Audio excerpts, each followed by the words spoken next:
Olá, queridas irmãs, queridos amigos. Estamos começando mais um programa, O Espírito da Letra, analisando a obra de André Luiz. Como você já nos acompanhou na semana passada, o novo livro é No Mundo Maior.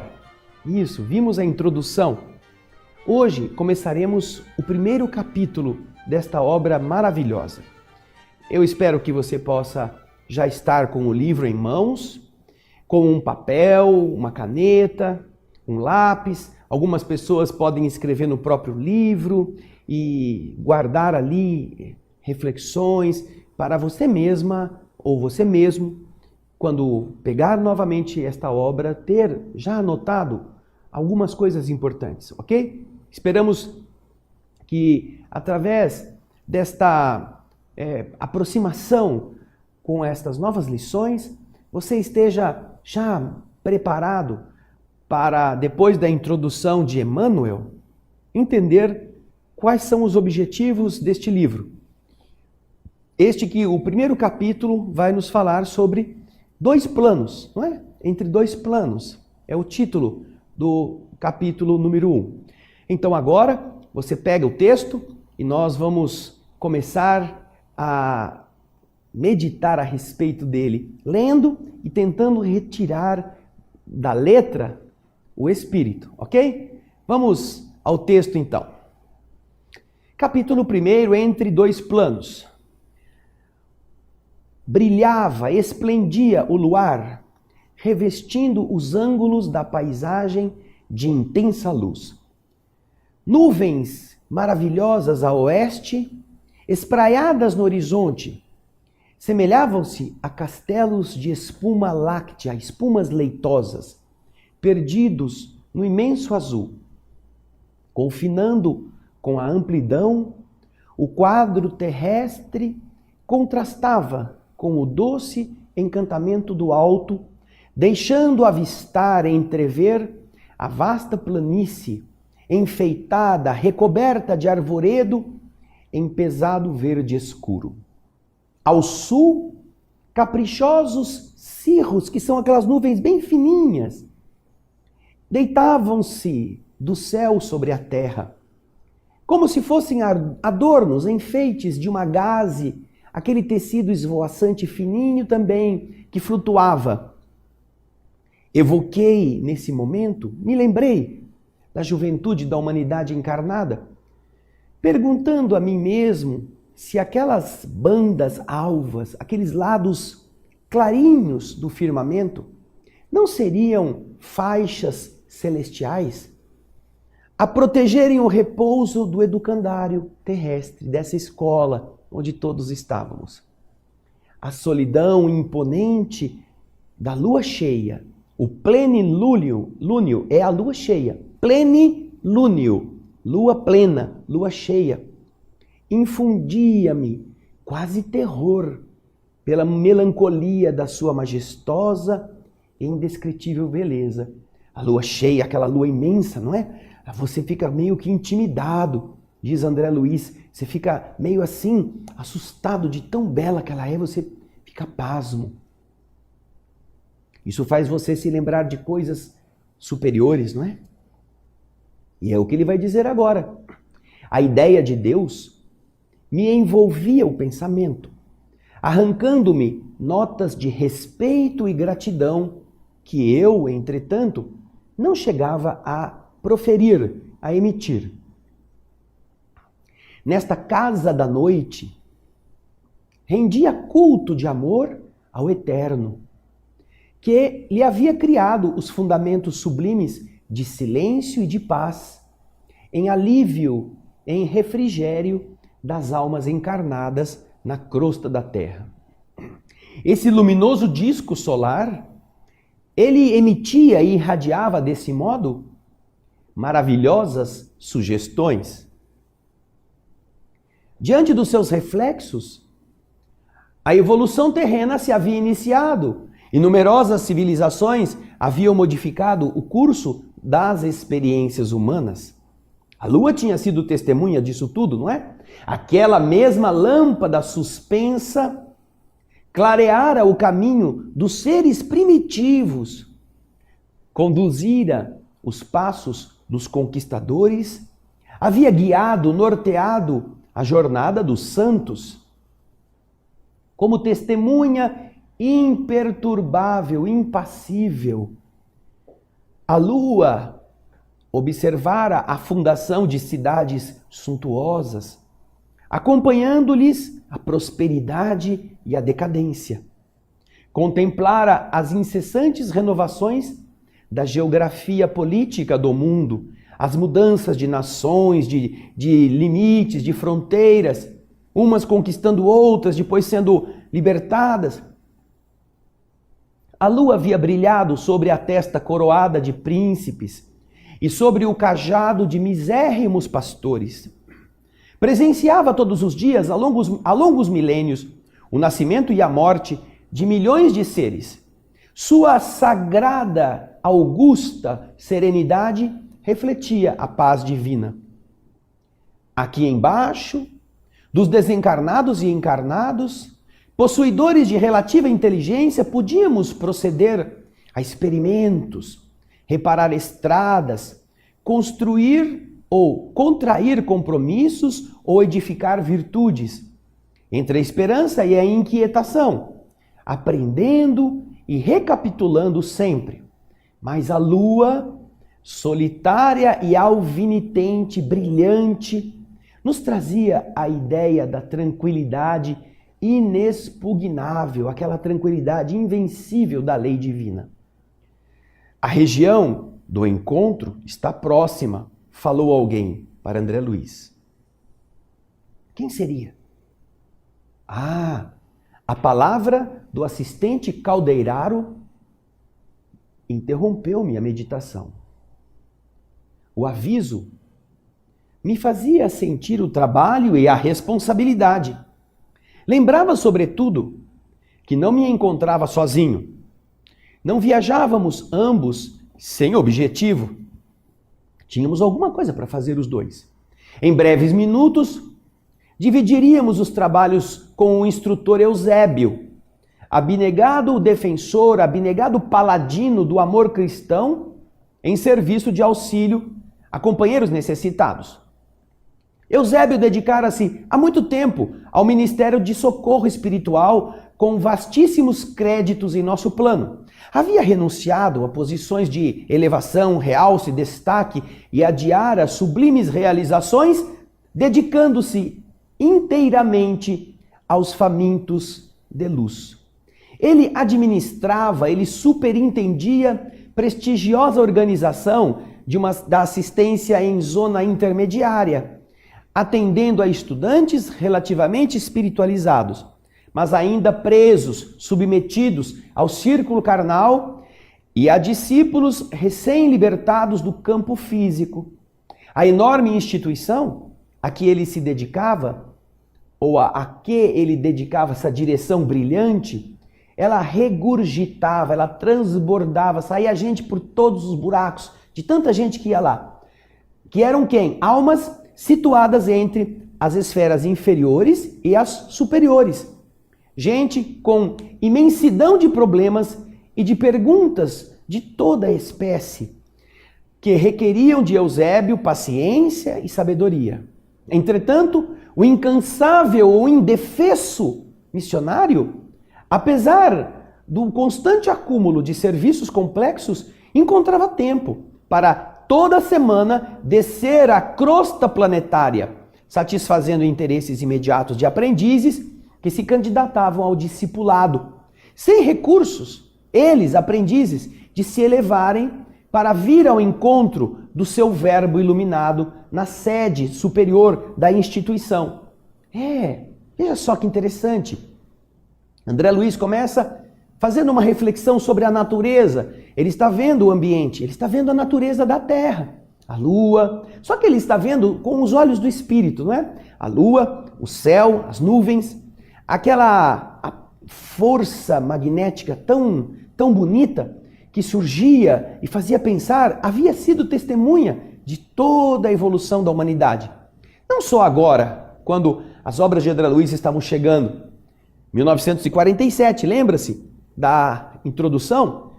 Então, não só deste período, mas a Lua estava toda noite visitando a escuridão e testemunhando aquilo que o homem foi fazendo ao longo desta civilização e de muitas outras anteriores à nossa. Então André fica com isto embasbacado, assustado, por se lembrar da importância divina. O Criador do universo criou tudo isto, essa beleza, este poder, mesmo o silêncio do seu brilho. Era como um olho a olhar-nos, não é? Testemunhando tudo o que fizemos de bom e o que fizemos de ruim. Mas, enquanto ele estava assim, navegando, ele escuta a palavra de Calderaro, o instrutor que vai com ele. Estamos nos aproximando. Vamos chegar daqui a pouquinho. Vamos acompanhar os trabalhos de Eusébio. Eusébio é um espírito elevado que toma conta de uma instituição que atrai muitos estudantes. Ele vai, ao longo da história, e principalmente neste começo, apresentar certas diretrizes, vai explicar certas coisas. Ele era este trabalhador do amor cristão que não se negava a ajudar de todas as formas. E há muito tempo, como disse o texto, ele estava preso ao socorro, ligado ao socorro espiritual que ajudava os que estavam na terra, precisando de amparo, e os que estavam no mundo espiritual também, precisando de orientações. Por isso que o capítulo 1 tem esse título, Entre Dois Planos. Mas como os que estavam na terra muitas vezes não tinham condições de subir, toda semana o espírito Eusébio ia até a região da terra, onde se encontravam os aprendizes ainda tateando. Estavam presos ainda ao mundo físico. Agora, no próximo bloco, nós vamos ver mais descrições de André Luiz e de Calderaro em relação a esta circunstância. Então, daqui a pouquinho a gente volta para continuar o texto. Espero você.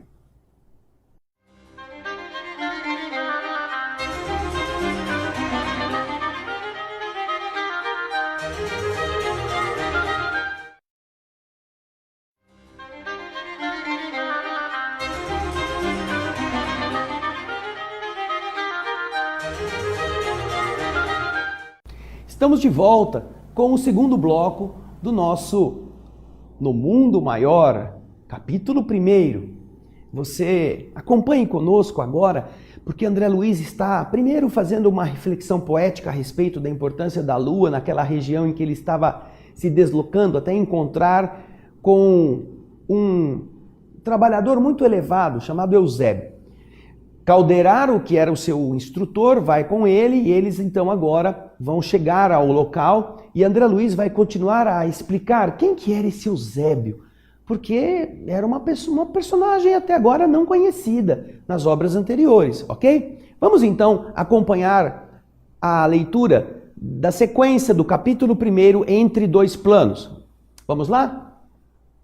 André Luiz diz assim: eu não o conhecia pessoalmente, referindo-se a Eusébio.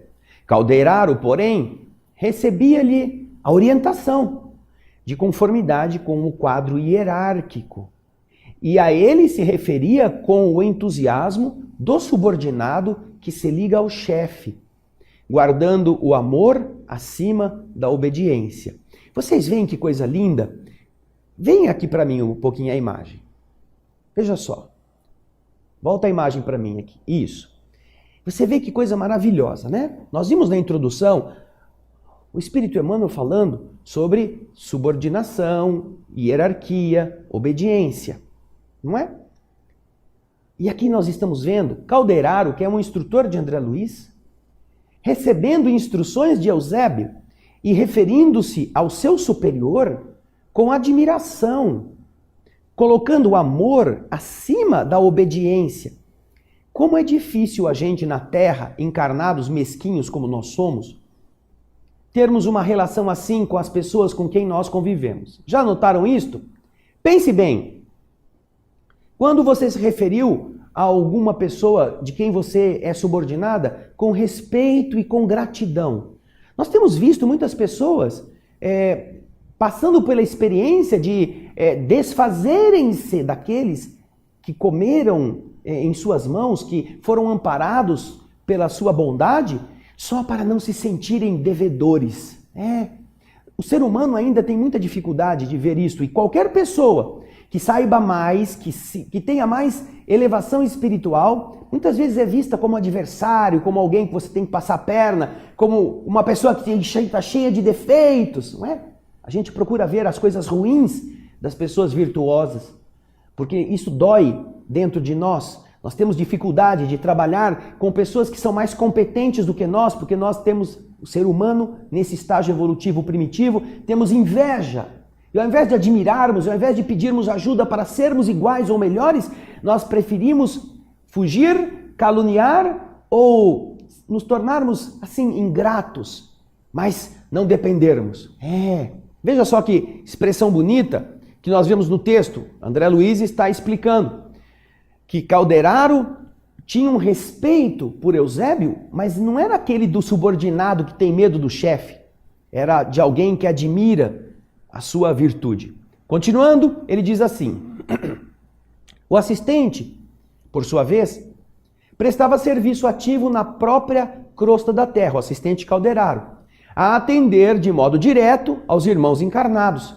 Havia se especializado nessa tarefa de socorro espiritual, naquela que entre os estudiosos do mundo poderíamos chamar psiquiatria iluminada, setor de realizações que há muito tempo me seduzia, diz André Luiz.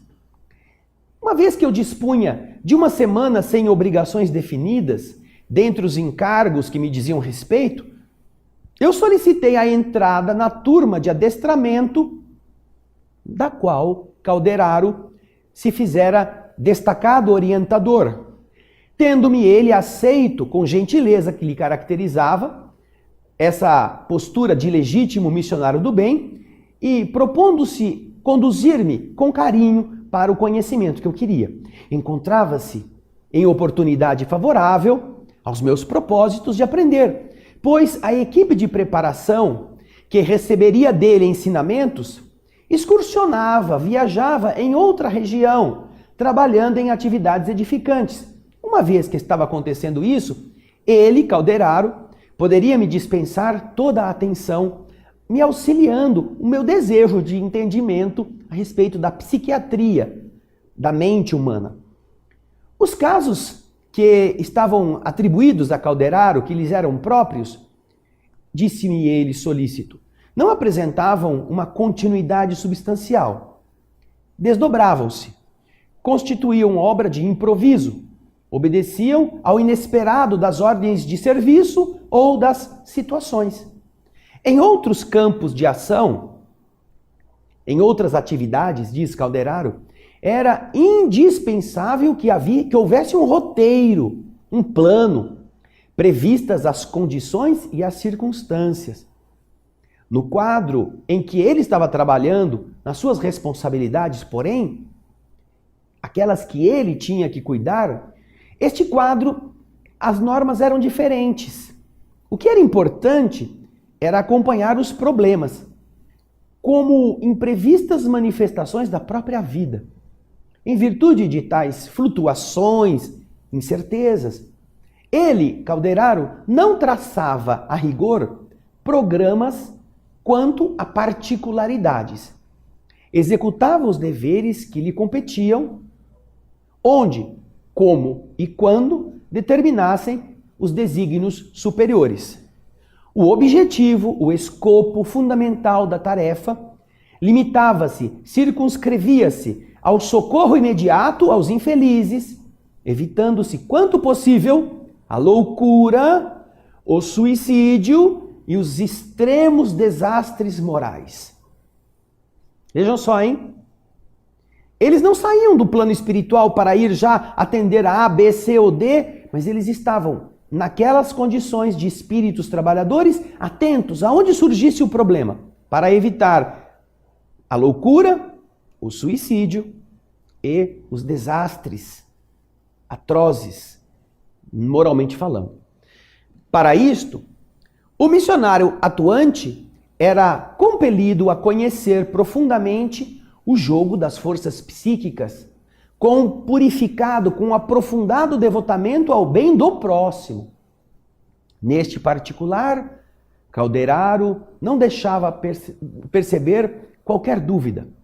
A bondade espontânea nele era um sinal da virtude e a sua inquebrável, inquebrantável, inabalável serenidade revelava em Calderaro a sabedoria. Não lhe gozava o convívio, diz André. Eu não participava do seu círculo de amizade há muito tempo. Abraçara-o na véspera, pela primeira vez. Bastou, no entanto, 1 minuto de sintonia para que se estabelecesse entre nós sadia intimidade. Embora lhe reconhecesse a sobriedade verbal, aquela contenção nas manifestações da palavra, desde o momento do nosso encontro, trocávamos impressões como velhos amigos. Seguindo-lhe, portanto, os passos com carinho, afetuosamente, de alma edificada na fraternidade e na confiança, me vi à reduzida distância de um extenso parque, em plena natureza terrestre. Os dois estavam chegando. Em torno, árvores robustas, de copas farfalhantes, aqueles barulhinhos das folhas que o vento leva, né? Alinhavam-se, como se fossem sentinelas previamente colocadas para velar-nos pelos serviços. O vento passava cantando em surdina, aquele vento meio abafado. No recinto iluminado de claridades inacessíveis à faculdade receptiva do olhar humano, os homens não veriam aquilo. Mas nesse recinto aglomeravam-se algumas centenas de companheiros que haviam sido afastados temporariamente do corpo físico pela força do sono. Quando a gente dorme, o espírito se desloca. Eles então tinham ido a esse lugar. Amigos também da nossa esfera espiritual atendiam a estes que chegavam com desvelo, com dedicação, mostrando interesse afetivo, mostrando prazer de servir e santa paciência. Reparei que muitos se mantinham de pé, outros, contudo, se acomodavam nas protuberâncias, nas alterações, né, nos morrinhos, nas mudanças do relevo do solo atapetado pela relva, pelo gramado macio, que ali permaneciam em palestra serena e respeitosa. Tomando conta do ambiente, observando aquela hora de extrema beleza espiritual, Calderaro avisou-me: na reunião de hoje, o instrutor Eusébio receberá estudantes do espiritualismo em suas correntes diferentes na Terra, que se candidatam aos serviços de vanguarda, lá da frente, de batalha. E eu disse: não se trata, portanto, de assembleia que agrupa indivíduos filiados indiscriminadamente às escolas da fé de todas as religiões? E o assistente me esclareceu: a medida não seria aconselhável no círculo da nossa especialidade. O instrutor afeiçoou-se ao apostolado de assistência a criaturas encarnadas e aquelas que acabaram de ser libertadas da zona física em particular, precisando aproveitar o tempo com as horas de preleção para o máximo aproveitamento daqueles que estão ouvindo. Essa heterogeneidade, essa diferença de princípios em centenas de indivíduos, cada qual com suas opiniões, obrigaria a desvios, a falas difusas, acarretando condenáveis desperdícios de oportunidade. Olhou então a multidão demoradamente e disse: temos aqui em cálculo aproximado 1.200 pessoas. Deste número, 80% se constituem de aprendizes dos templos espiritualistas, nos seus ramos diversos, ainda inaptos, não preparados para os grandes voos do conhecimento, apesar, ainda que tenham vontade fervorosa para subir aos pontos de cooperação com os planos divinos. São companheiros de elevado potencial de virtude. exemplificam a boa vontade, exercitam-se na iluminação interior através do esforço louvável, porém, ainda não criaram o centro, o núcleo da confiança para uso próprio. Tremem diante das tempestades naturais do caminho e hesitam no círculo das provas necessárias ao enriquecimento da alma, exigindo de nós particular cuidado, porque pelos seus testemunhos de diligência na obra espiritualizante, eles são futuros instrumentos para os serviços da frente. São estes, então, que estão aqui. Estes serão aqueles que nós estaremos atendendo. E é isso importante que se observe. São membros que têm pensamentos comuns a respeito da espiritualidade. Daqui a pouquinho a gente vai voltar com a sequência deste capítulo. Não demoramos não. Fique por aí, toma uma água depressa e volte que a gente já vai continuar. Eu espero você.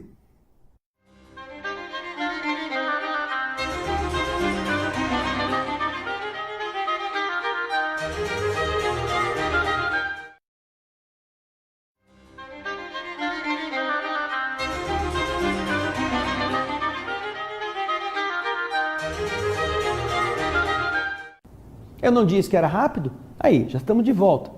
E o que está acontecendo? André Luiz, Calderaro, estão observando aqueles espíritos que foram recolhidos durante o sono, são encarnados, que durante o repouso físico foram a essa instituição. Por quê? Porque eles já acreditam na espiritualidade. Não são espíritas apenas. Todas as almas que acreditam na sobrevivência do espírito, que frequentam religiões que são espiritualizadas, que falam sobre isto, têm esses mesmos valores. Então, eles já estão preparados para certas instruções específicas. Imagina se levassem para lá numa mesma noite evangélicos, católicos, pessoas muçulmanas, pessoas de religiões diferentes que não têm uma noção harmônica. Haveria muita necessidade de ficar explicando para que eles entendessem o que é que vai acontecer ali. Já estes não. Estes estão todos ali. É a mesma coisa que você fazer uma reunião para instruir sobre matemática e chamar engenheiros, arquitetos, mecânicos, físicos, astrônomos. Todos eles têm a matemática como base.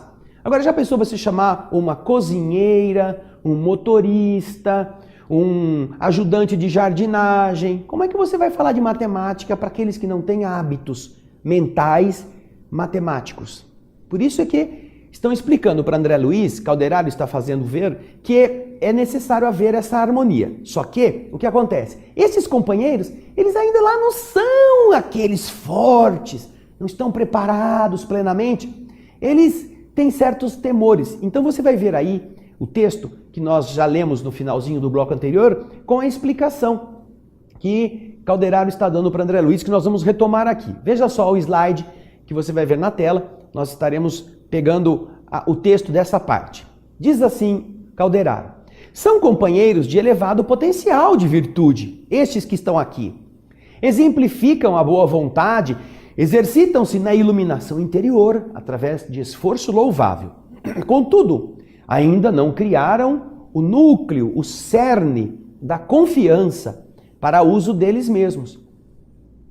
Diante das tempestades naturais do caminho, eles tremem.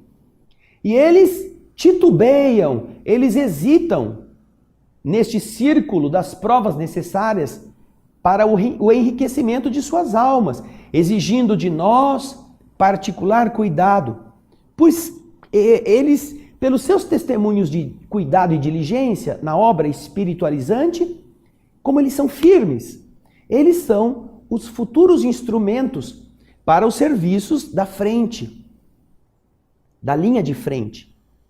Apesar da claridade que as suas diretrizes demonstram, ainda padecem, ainda sofrem desarmonias e angústias que ameaçam o equilíbrio incipiente, embrionário que eles possuem. Não lhes falta, não lhes falece, porém, a assistência precisa. Instrutores de restauração de forças abrem para eles as portas acolhedoras em nossas esferas de ação. A libertação pelo sono é recurso imediato de nossas manifestações de amparo fraterno. A princípio, eles nos recebem a influência sem saber, inconscientemente. Em seguida, porém, fortalecem a mente devagarinho, gravando-nos a ajuda na memória, apresentando ideias, ideais, alvitres, projetos, sugestões, pareceres e inspirações beneficentes e salvadoras, através de recordações imprecisas que a memória vai trazendo. E depois de uma breve pausa, ele concluiu dizendo: os demais, os que estão aqui, fora estes que vieram da Terra, são colaboradores em nosso plano, em tarefa de auxílio. A organização dos trabalhos era digna de sincera admiração, diz André Luiz. Estávamos num campo substancialmente terrestre. O campo vibratório era o próprio da Terra. A atmosfera, impregnada de aromas, odores, que o vento espargia em torno, fazia-me lembrar o lar que eu tivera na Terra, contornado de seu jardim em uma noite cálida, em uma noite quente de verão. Que teria eu realizado no mundo físico se eu houvesse recebido em outro tempo aquela bendita oportunidade de iluminação? André Luiz está se perguntando aquilo que eu falei para você no bloco anterior, no começo deste capítulo. Se a gente souber como funcionam as coisas, puxa vida, como nós faremos melhor, não é? Aquele punhado de mortais, sob os raios da lua, pareciam a uma assembleia de privilegiados, favorecidos por celestes deuses, celestes protetores, celestes numes. Milhões de homens e mulheres a dormir em cidades próximas, algemados aos interesses imediatos e desejando a permuta, a troca das mais baixas sensações, nem de longe suspeitariam a existência daquela aglomeração original de candidatos à luz interior, convocados à preparação intensiva para viagens, para mergulhos mais profundos e longos e eficientes na espiritualidade superior. Teriam a noção do sublime ensejo, da sublime oportunidade que lhes era garantida? Pergunta André Luiz. Eles teriam essa noção? Aproveitariam a dádiva com suficiente compreensão dos valores eternos? Agora que ele estava olhando aquilo, André Luiz está pensando, não é? Quantas pessoas não conheciam nada disto? E estes que estão aqui enquanto o corpo dorme, por acaso marchariam desassombrados para a frente? Ou estacionariam ao contato dos primeiros obstáculos nesse esforço de iluminação? Eu estava meditando sobre isso e Calderaro percebeu-me as silenciosas perquirições, as silenciosas perguntas íntimas e disse: nossa comunidade de trabalho, André, se dedica essencialmente à manutenção do equilíbrio. Você não ignora que a modificação do plano mental das criaturas ninguém consegue jamais impor. É fruto de tempo, de esforço, de evolução. E a construção, o edifício da sociedade humana no atual momento do mundo vem sendo abalado nos próprios alicerces, obrigando imenso número de pessoas a renovações imprevistas. Certo, você não se surpreenderá se eu disser que, em face do surto da inteligência moderna, que briga, que colide com a paralisia do sentimento, a razão entontece, a razão periclita, a razão se perde ou se arruína. O progresso material atordoa a alma do homem desatento. Grandes massas, há muitos séculos, permanecem distanciadas da luz espiritual. A civilização puramente científica é como o deus Saturno, devorador, e a humanidade de agora se defronta com implacáveis exigências de acelerado crescer mental. Daí o agravo de nossas obrigações do setor da assistência. As necessidades de preparação do espírito se intensificam em ritmo assustador. E enquanto estavam falando assim, eles alcançaram a multidão pacífica. Meu interlocutor, Calderaro, sorriu, destacando: André, o acaso não realiza prodígios, não realiza milagres. Qualquer construção precisa ser planejada, atacada e concluída. É preciso atacar, planejar e pôr a termo, levar ao fim, para que o homem físico se converta em homem espiritual. O milagre exige muita colaboração de nossa parte. Então ele me dirigiu um olhar significativo e disse: as asas sublimes da alma eterna não se expandem, não se alargam nos retraídos refúgios, nos acanhados escaninhos de uma chocadeira. É preciso trabalhar, brunir, polir, é preciso sofrer. Nesse momento, aproximou-se alguém dirigindo-nos a palavra. Era um gentil, solícito companheiro, informando-nos que Eusébio havia entrado no ambiente, no recinto.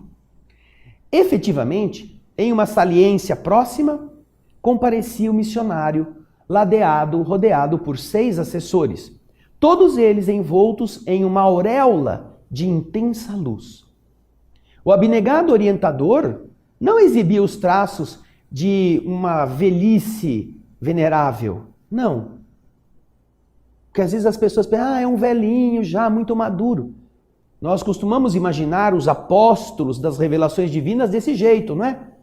Ao contrário, ele mostrava-se a nós com a figura dos homens robustos, em plena matureza espiritual. Os olhos escuros e tranquilos pareciam fontes de imenso poder magnético.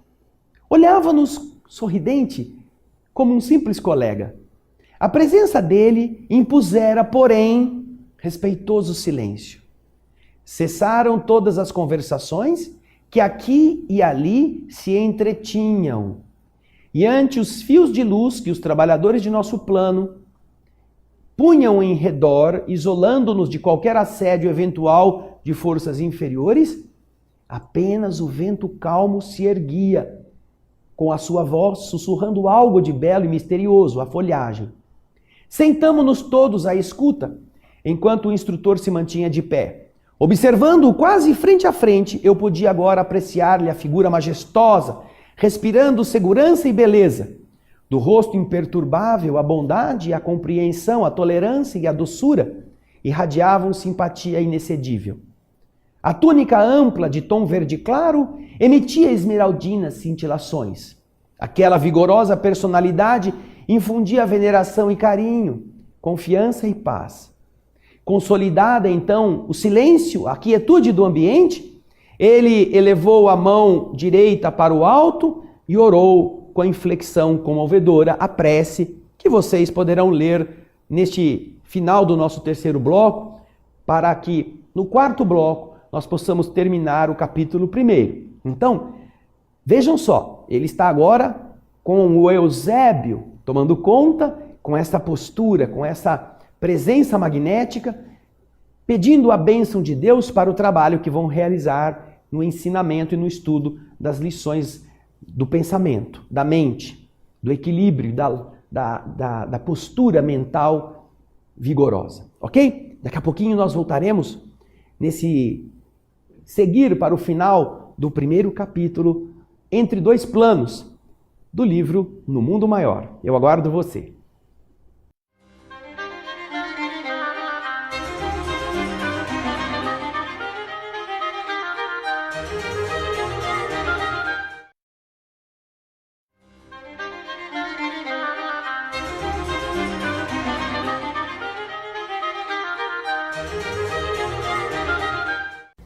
Estamos de volta com o último bloco do nosso programa de hoje, o capítulo 1 do livro No Mundo Maior. Nós vimos aquela chegada de Eusébio para começar a noite de estudo e você leu uma prece que Eusébio realiza, faz para inspirar aqueles que estão naquele ambiente. Você sabe que a oração é muito importante para a construção de um campo favorável, de um campo de força. E é por isso que se recomenda tanto a oração em família, como uma maneira de você criar um ambiente que preserve o seu lar, não por causa de um ritual que você fez, mas da emanação vibratória elevada e luminosa, que vai impregnando todos os ambientes daquela casa. Aliás, isso foi demonstrado lá no livro Obreiros da Vida Eterna, quando se trata da desencarnação do Fábio. Procure lá. Você vai ver, há uma aura, uma atmosfera protetora e as entidades inferiores não conseguem penetrar na casa. Mas depois que Eusébio, agora no nosso livro, No Mundo Maior, ele terminou a sua prece, você vai ver André Luiz descrever o resultado do porquê todas as nossas atividades precisariam ser feitas inspiradas em uma força sublime e invocando esta proteção. Vamos ver o final do capítulo 1 no texto que você vai acompanhar a leitura aqui na tela. Veja só. Terminada a comovente rogativa, Eusébio, o orientador, baixou os olhos nevoados, cobertos de pranto, e então eu vi, dominado de júbilo, André Luiz diz que ele estava envolvido por essa sensação de alegria, de felicidade interior, que uma incognoscível, uma desconhecida, de uma altura desconhecida, uma claridade diferente, caía sobre todas as pessoas que estavam ali em jorros cristalinos. Partículas semelhantes a uma prata etérica, uma prata muito delicada. Essas partículas choviam no recinto, infiltrando-se nas raízes das árvores mais próximas, que estavam ali fora de onde eles estavam. Ignorado encantamento fizera-se em minha alma. Ao contato dessas emanações divinas, desses eflúvios, reparei que as minhas forças gradualmente se asserenavam em uma receptividade maravilhosa. À minha volta, em torno, as mesmas notas de alegria e de beleza pairavam. Por quê? Porque a calma e essa ventura, essa alegria, transpareciam de todos os rostos. Agora, virados, estáticos, elevados para o instrutor, em volta do qual as luzes, essas ondas de luz celeste se mostravam mais intensas. Ele havia sido o foco, não é mesmo? Ele havia marcado pela prece aquele ambiente que, em sua resposta, foi pintado, vamos dizer assim, por partículas cor de prata etéricas. Puxa vida, diz André, uma sublime felicidade me inundava todo o ser. Eu mergulhara em um indefinível banho de energias renovadoras. Meus olhos foram impotentes para conter as lágrimas felizes que as formosas cintilações me destilavam das fontes ocultas do espírito. E antes que o nobre mentor retomasse a palavra, agradecia em silêncio a resposta do céu, reconhecendo na prece mais uma vez não só a manifestação da reverência religiosa, mas também o recurso de acesso aos inesgotáveis reservatórios, aos inesgotáveis mananciais do divino poder. O plano espiritual, as forças divinas podem ser tocadas, podem ser acessadas, explica-nos André Luiz. Mas, para isso, nós precisamos da chave. Como que nós abrimos as grandes represas, os reservatórios que o homem constrói para barrar o fluxo das águas de um rio e depois extrair energia elétrica? Eles todos possuem vertedouros. Aquelas eclusas, aquelas represas, aquelas portas que seguram a água. Mas quando há um excesso de chuvas e o nível sobe muito, eles têm que abrir aquilo. Aquilo é aberto para que o volume que está lá reservado possa escoar. Então, a prece representa esta chave que faz levantar a porta que segura a água disponível. Ela está lá. Nós estamos aqui. Nós temos sede, temos necessidade. Mas não adianta ficar gritando para a represa. Não adianta ficar esbravejando. Não adianta tacar pedras.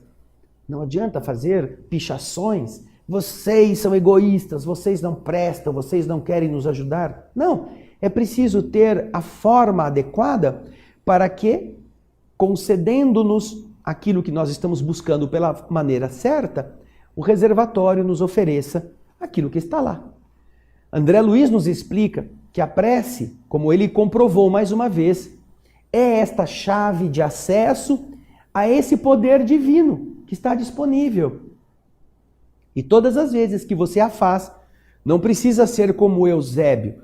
Não é você decorar a poética expressão em forma de oração que ele fez, que você vai conseguir receber estes eflúvios de energias luminosas. Não. É você usar da sua vibração sincera, com as suas palavras, com a sua expressão natural, sem artificialismos, sem fingimentos, sem querer falar difícil.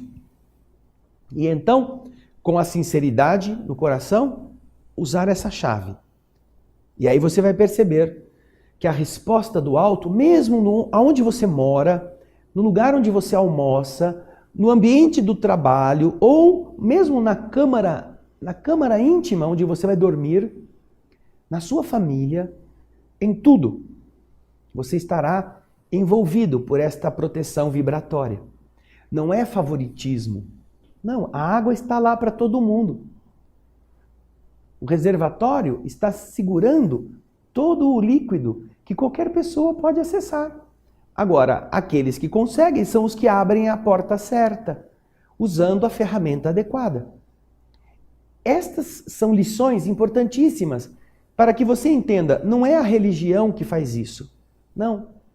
Todas as religiões são boas quando elas nos indicam um caminho bom, com bons conselhos, com virtudes, com esforços capazes de superar as nossas debilidades. Mas o que nós estamos falando aqui é de sentimentos verdadeiros, de atitudes que sejam decentes e que sejam preciosamente tomadas, entendendo que nós não podemos enganar aquele que nos criou. Vocês já perceberam que às vezes as pessoas, para se fazerem, talvez para se fazerem ouvidas, elas pensem que elas precisam fazer uma prece de um modo meio fingido. Elas não acham que é fingido. Mas enquanto no jogo de futebol elas xingam a mãe do juiz, elas berram, elas agridem com aquela vozerona, a hora de fazer a prece elas falam fininho, falam macio. Elas ficam, ai Jesus, por favor, me ajude, Senhor, eu estou sofrendo tanto. Ora, seja autêntico. Se você é aquele cara da arquibancada que xinga a mãe do juiz, converse com Deus do jeito que você é. Seja grosso com Deus também. Agora, estranho é você que é um troglodita, na hora de rezar, querer parecer a Madre Teresa de Calcutá. Isso é que não dá certo. Essa não é a chave. Esse fingimento não vai funcionar. Que você então pense, como que você poderá criar em sua volta essa atmosfera que qualquer pessoa é capaz de ter, desde que tenha as chaves corretas. E ter as chaves adequadas, eu repito, não é ir à igreja, não é ir a um ambiente ou adotar rituais que você acha que são aqueles que o cara falou que funcionam. Isso não é uma mandinga. A fé não pode ser algo que misticamente você adota para fingir que é uma coisa que não é. Senão Deus é um engodo, é um autor de teatro. E a gente é aquele que vai atuar na peça, fazendo de conta que é uma coisa que não é. Não, não pode ser assim. Você sabe disso melhor do que eu. Então, lembre-se, o primeiro capítulo foi especial porque nos posicionou na instituição em que Eusébio dirige. Calderaro e André Luiz vão cuidar por uma semana dos problemas da mente, do psiquismo, das posturas desequilibradas. E estas posturas desequilibradas também têm a ver com o que nós somos. Por que ficamos agitados? Por que ficamos nervosos? Por que temos obsessões? Por que perdemos o equilíbrio por bobagem? Por que xingamos no trânsito depois de termos saído da igreja, onde fomos rezar? Por que chegamos em casa e falamos mal de todo mundo, se a gente voltou para um ambiente mais nobre, que é o da nossa casa, da nossa família? Por que a nossa boca, que acabou de proferir uma oração, como se fosse um tubo de água cristalina, uma água potável, 5 minutos depois, ou poucos segundos depois, profere uma mentira, um palavrão, uma agressão, como se fosse um esgoto sanitário? Pense nisso. Transforme a sua garganta, transforme o seu espírito em um produtor de luz. E você então terá muito menos problemas. Obrigado por sua audiência. Agora vamos começar a ver como as questões da mente, do psiquismo, são fundamentais. Vá lendo já o capítulo 2. Na próxima semana nós estaremos entrando nesta verdadeira epopeia com a preleção de Eusébio. Eusébio vai falar agora. O capítulo 2 é um discurso brilhantíssimo desse instrutor, desse orientador Eusébio. Você já pode ir tomando ciência dele. E na semana que vem nós estaremos conversando sobre isso, ok? Eu espero você. Muito obrigado pelos seus e-mails, pelas suas palavras generosas, pelo seu carinho ao tratar do nosso espírito da letra. E eu espero você para o capítulo 2 do livro No Mundo Maior na próxima semana. Um grande abraço e muita paz.